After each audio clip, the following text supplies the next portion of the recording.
Assalamualaikum warahmatullahi wabarakatuh. Selamat pagi, siang, sore, dan malam. Kembali lagi di channel kita. Ini ada kiriman dari subscriber ya, dari Bandung. Ada Samsung Gear Sport. Katanya ini mati. Ya udah setahunan.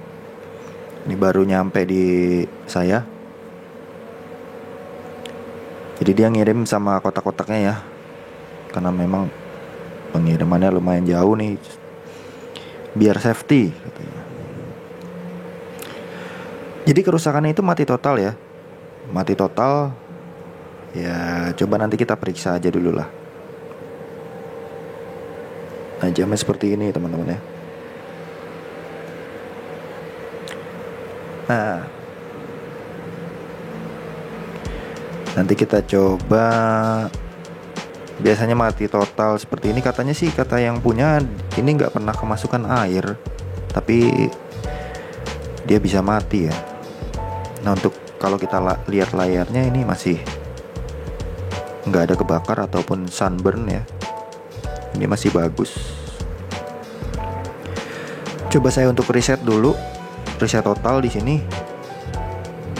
Kita pencet yang lama, kedua tombolnya biasanya bisa ya. Nah kita tunggu aja. Nah ternyata cara pertama ini nggak bisa. Artinya dia benar-benar mati total, sama sekali nggak ada respon di sini. Nah untuk teman-teman, langkah awal kalau misalkan jamnya mati total itu di hard reset aja dengan cara menekan kedua tombol dengan berbarengan ya. Agak lama memang, sekitar 1 menit. Kalau misalkan bisa ya syukur, alhamdulillah. Kalau nggak bisa berarti dia mati total. Ini coba kita cas aja ya. Ini juga casannya agak kendor, mungkin sering dicolok cabut. Ini dia casannya, lampu indikatornya mati, bukan berarti dia mati ya. Jadi dia bekerja kalau misalkan memang jamnya itu ditempel, baru dia mengisi biasanya. Nah cuman ini agak goyang-goyang. Saya coba cari titik yang pas dulu. Nah ini dia mendeteksi ya, mendeteksi merah. Tapi jangan tertipu dengan lampu indikator ini. Dia merah bukan berarti dia mengisi gitu. Jadi bukan berarti dia mengisi. Nah mungkin kan timbul pertanyaannya, itu merah berarti ngisi dong, tapi kok nggak nyala. Nah nggak seperti itu juga. Ini yang saya sebut fake charging ya, atau dia menipu secara komponen. Oke lah, kayaknya kita harus buka ya, karena cara pertama tanpa membongkar itu tidak berhasil. Nah ini saya bersihin dulu supaya nggak ada kotoran. Enaknya jam-jam smartwatch Samsung ini bisa dibuka tanpa pemanas ya. Jadi hanya dengan menggunakan obeng Y itu bisa dibuka. Ini coba kita buka aja ya. Kan ini udah. Ini kita buka karet penutup yang ada di baut. Itu biasanya ada beberapa tipe, ada yang menggunakan karet, ada juga yang menggunakan semacam sealant ya. Kalau saya nyebutnya sealant ya, karena saya nggak tahu, karena beberapa pabrik itu beda-beda. Ada yang menggunakan sealant, ada yang menggunakan karet penutup. Biasanya seperti itu. Ada juga yang nggak dipakein penutup. Nah, biasanya kebanyakan nggak dipakai penutup sih, yang udah saya tanganin. Selanjutnya kita buka menggunakan obeng Y ya, Y2.0. Ukurannya Y2.0. Kalau misalkan kita punyanya 1,6 atau 3.0 itu nggak bisa ya, nanti malah selek. Jadi harus pakai 2.0. Nah kita perhatiin dulu ya, ini obengnya pas atau enggak. Nah ini saya ganti obeng karena Saya awal pakai 1,6 obeng Y nya. Ini saya udah buka ya, mempersingkat durasi.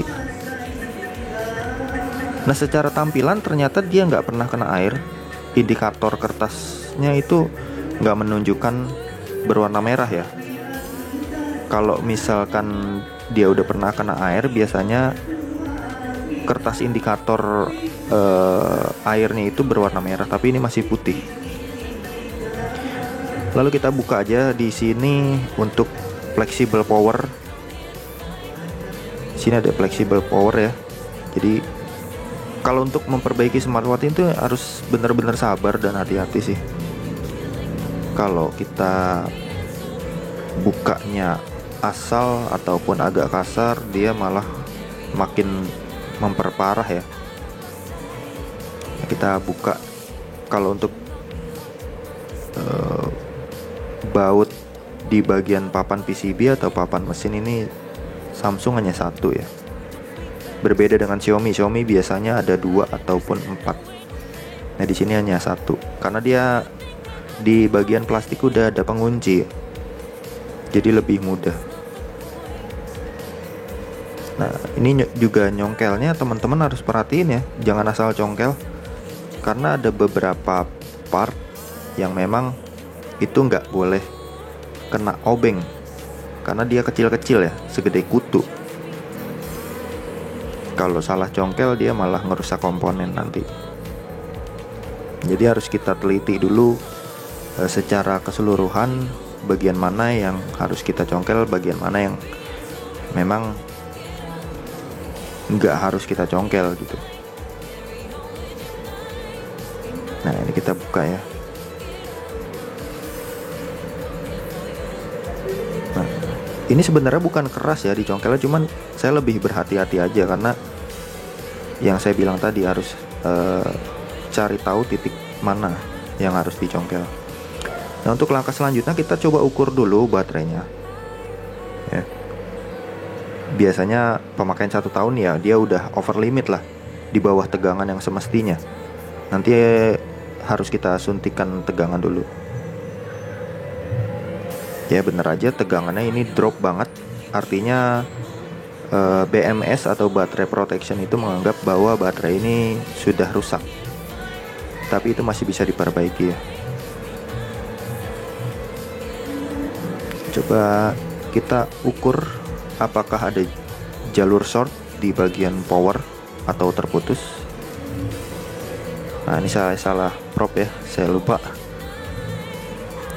Nah, coba saya tekan tombol powernya. Kalau dia menyambung berarti masih bagus ya, nggak ada kerusakan di tombol power. Saya coba pencet. Nah, ini masih tersambung flexible power, artinya masih bagus, nggak ada kerusakan di bagian tombol power ya. Nah, itu dia. Jadi kerusakan pertama itu baterai over limit drop. Lalu yang kedua nanti saya cek lagi. Jadi kita pelan-pelan aja.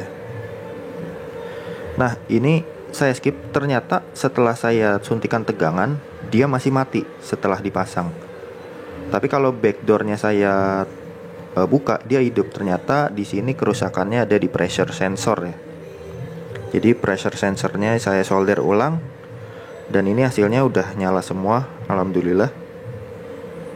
Jadi teman-teman bisa lihat ya di sini. Ini pengerjaan saya cukup lama ya mencari kerusakannya, karena ini videonya saya skip biar nggak makan durasi. Jadi kerusakan kesimpulannya adalah rusak di pressure dan baterai over limit ya. Jadi dua itu yang memang rusak. Itu aja teman-teman, jangan lupa klik tombol subscribe, like, dan share. Dan jika ada pertanyaan, isi di kolom komentar aja. Assalamualaikum warahmatullahi wabarakatuh. Selamat pagi, siang, sore, dan malam. Dan sampai jumpa.